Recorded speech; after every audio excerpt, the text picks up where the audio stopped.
نبی کریم صلی اللہ علیہ وآلہ وسلم نے اپنی مبارک زندگی میں صرف ایک ہی حج ادا فرمایا۔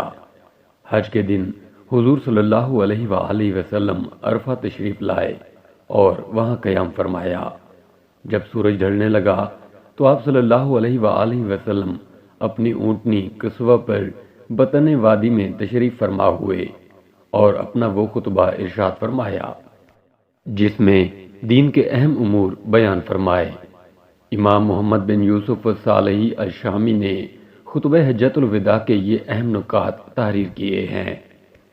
ابتدائیہ، آپ صلی اللہ علیہ وآلہ وسلم نے خطبے کی یوں ابتدا فرمائی: خدا کے سوا کوئی اور معبود نہیں، وہ یکتا ہے، کوئی اس کا شریک نہیں۔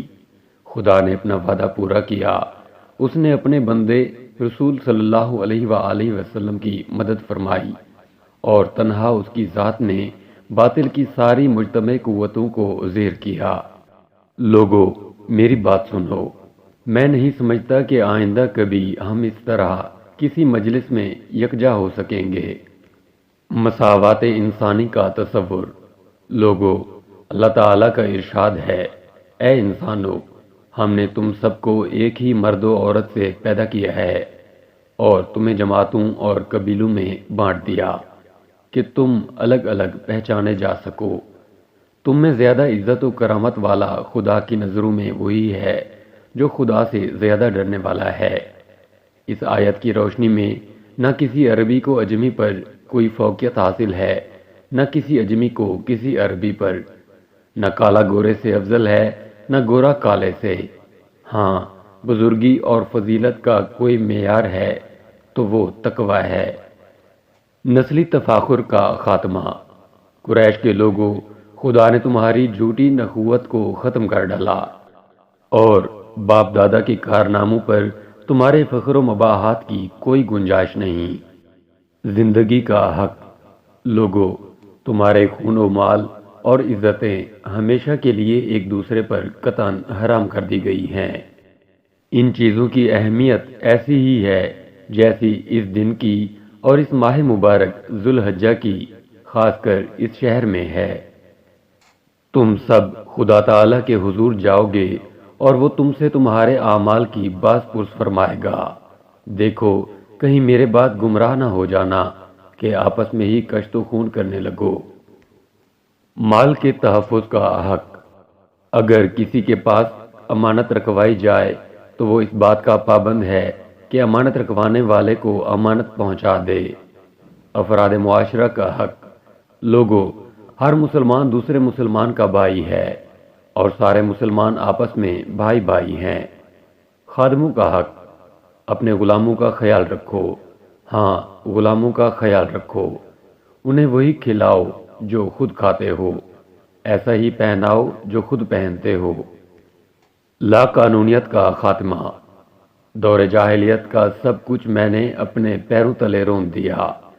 زمانہ جاہلیت کے خون کے سارے انتقام اب کل عدم ہیں۔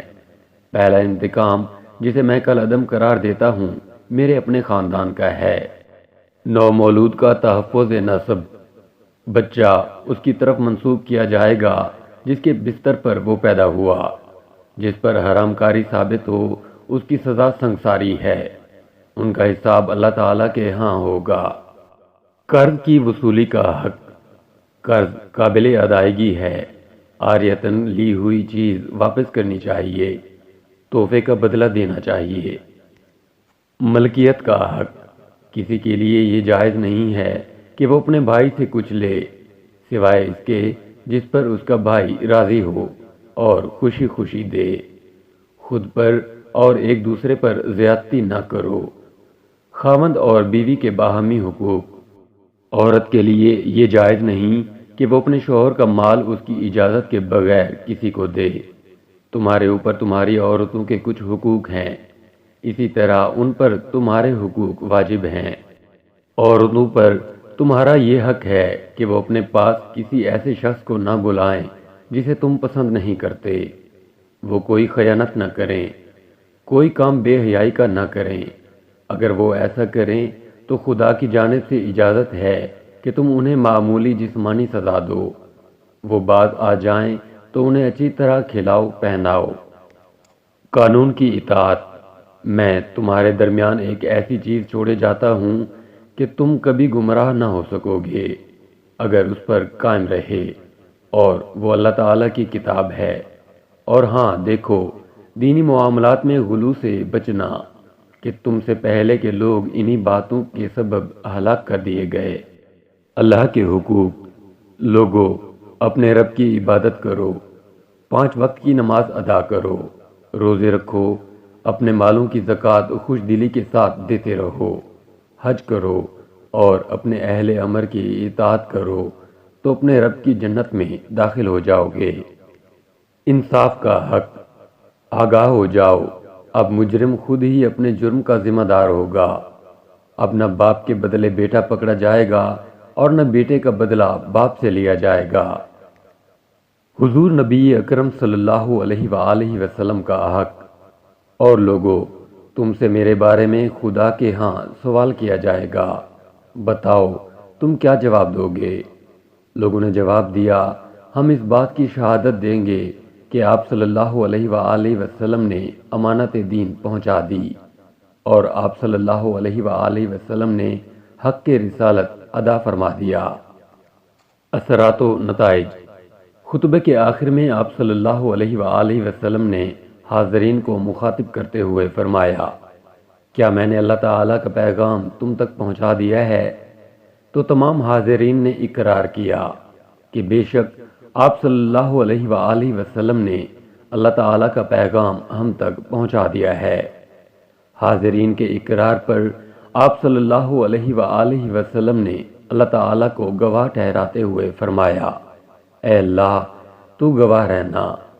اس کے بعد آپ صلی اللہ علیہ وآلہ وسلم نے دعوت و تبلیغ کی ذمہ داری ہمیشہ کے لیے امت محمدیہ صلی اللہ علیہ وآلہ وسلم کو سونپتے ہوئے ارشاد فرمایا، جو لوگ حاضر ہیں وہ غائب تک پہنچا دیں۔ ہو سکتا ہے کہ جس کو اللہ تعالیٰ کا پیغام پہنچایا جائے وہ حاضر کی نسبت اس کو زیادہ یاد رکھنے والا ہو۔ اللہ اس عظیم خطبے کو سمجھ کر اس پر عمل کرنے کی توفیق عطا فرمائے، آمین۔